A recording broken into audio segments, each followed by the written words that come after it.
Bonjour, Frédéric Naïm, avocat au barreau de Paris, spécialisé en droit fiscal. J'interviens essentiellement dans l'accompagnement d'entreprises et de particuliers suite à une procédure de contrôle fiscal. J'aimerais aborder un point aujourd'hui concernant les suites d'un contrôle fiscal.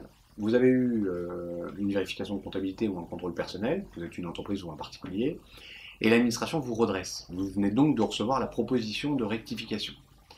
Que va-t-il se passer à partir de maintenant?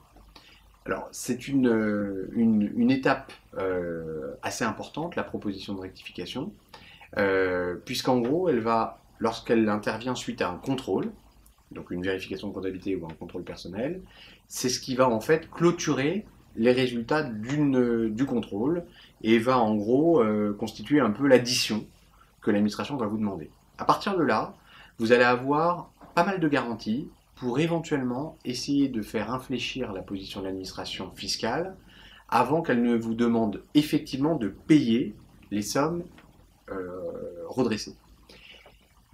Combien de temps peut-il se passer? Il va se passer entre minimum 6 mois et maximum 1 an. On est bien d'accord qu'on parle d'une proposition de rectification qui fait suite à un contrôle, pas une proposition de rectification qui intervient sans contrôle préalable. Donc il va se passer entre 6 mois et 1 an où vous allez avoir un certain nombre de garanties.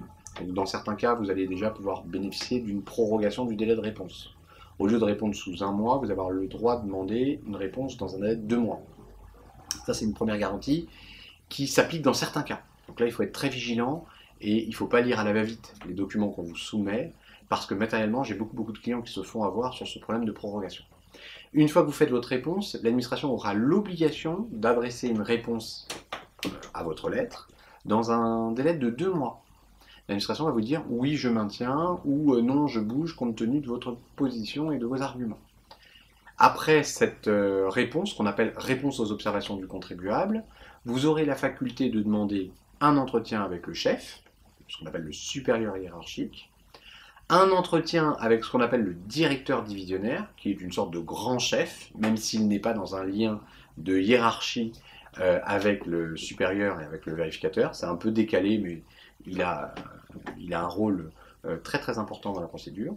Et vous pouvez enfin demander à ce que votre dossier soit soumis à la commission départementale des impôts, ou commission nationale si c'est un enjeu qui le justifie, et dans certains cas, la commission dite de conciliation. Là encore, ces commissions ne sont pas ouvertes à tous les dossiers, ça dépend de la question posée et de la nature de la procédure de redressement. Toutes ces étapes-là sont des étapes cruciales qu'il faut absolument mener à bien, surtout lorsque vous avez des choses à dire, des éléments concrets à justifier, des choses à dire. C'est très important de ne pas gâcher ces garanties et il faut y aller accompagné d'une personne qui soit compétente pour cela, parce que c'est des moments très propices au dialogue avec l'administration. Donc, une proposition de rectification, ça ouvre le champ à ce qu'on appelle la procédure de redressement. Et la procédure de redressement va donc comporter toutes les étapes que je vous ai indiquées jusqu'à ce qu'on appelle la mise en recouvrement, qui est en gros le document que vous recevez par lequel on vous demande là de faire le chèque et où ensuite il y a des contestations possibles qu'on peut voir à l'occasion d'une autre chronique que je développerai à l'occasion. J'espère que ces informations vous seront utiles et je vous dis à très bientôt. Au revoir.